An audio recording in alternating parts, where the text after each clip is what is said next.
Morning everyone, me again. I'm going to read a couple of small stories.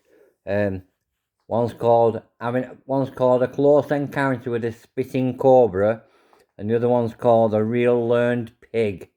Right, so I'll start. Please subscribe to my channel. I'm trying to get subscribers, as many as I can, please, and also like if you will.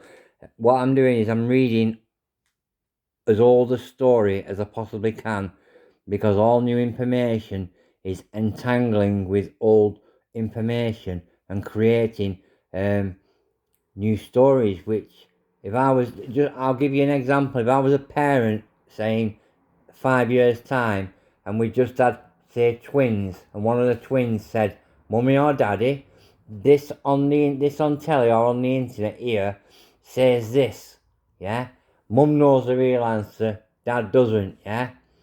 The dad tries to explain it, but the mother is now in a predicament because she knows that that is a lie. But I understand what I mean. What I'm saying is, there's too many lies. Yeah, the information is being breached. The true, accurate information that we have from the whole world is being breached and is being picked apart. Yeah, and put back together so that we are learning lies. So I like to read the truth out. So please subscribe to my channel. So I'll start with the Close Encounter with a Spitting Cobra now. Just a couple of short ones for now.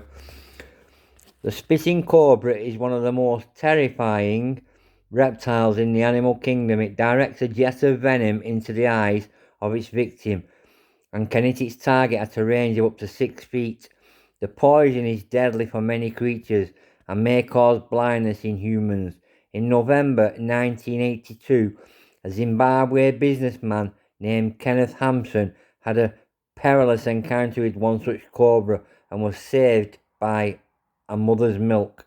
Hampson discovered the cobra in the engine of his car while travelling through the bush north of Bulawayo. As he reached under the bonnet to remove it, the creature spat. Hampson staggered back, clutching at his face. Luckily, however, an African had stopped nearby in a lorry. He pushed me to his wife, who was feeding a baby, and told her to squirt milk into my eyes. The businessman said Hampson was then rushed to Bulawayo General Hospital, where he was told that the woman's actions had saved his sight. Doctors explain that human milk is an excellent first aid remedy for cobra venom in the eyes. It neutralizes the neurotoxins present, diluting the poison and soothing the pain. That's the first one. I hope you found that interesting.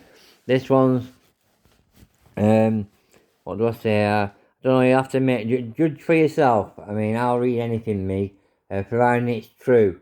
Like I say, these are true from the 70s and the 80s.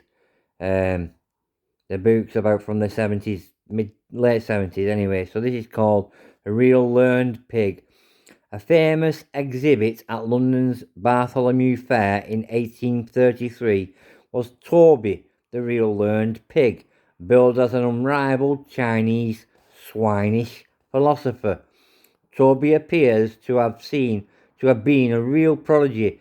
It was advertised he will spell, read, and cast accounts, tell the points of the sun's rising and setting, discover its 4 grand divisions of the earth, kneel at command, perform blindfold with 20 handkerchiefs over his eyes, tell the hour to a minute by a watch, tell a card and the age of any party. He is in colour the most beautiful of his race, in symmetry the most perfect, in temper the most docile, and when asked a question he will give an immediate answer. Bold claims, but even Toby had his rivals. Also exhibited at the fair was the amazing pig of knowledge, who was credited with the occult power of thought reading. Now them are strange stories, so let me see if I can just find one more while I'm here.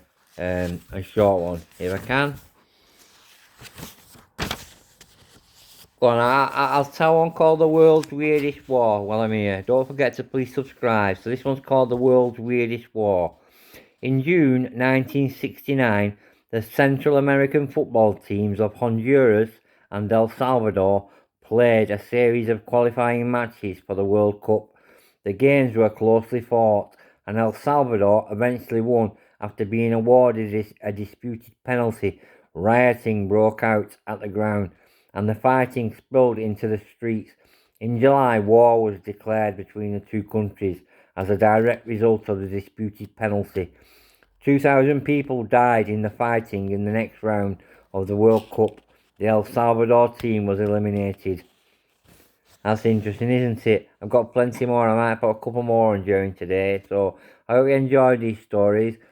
Please like and subscribe. I'm trying to get as many subscribers as I can. It's been very slow, but I'll persevere. So if you don't mind, please subscribe. Thank you.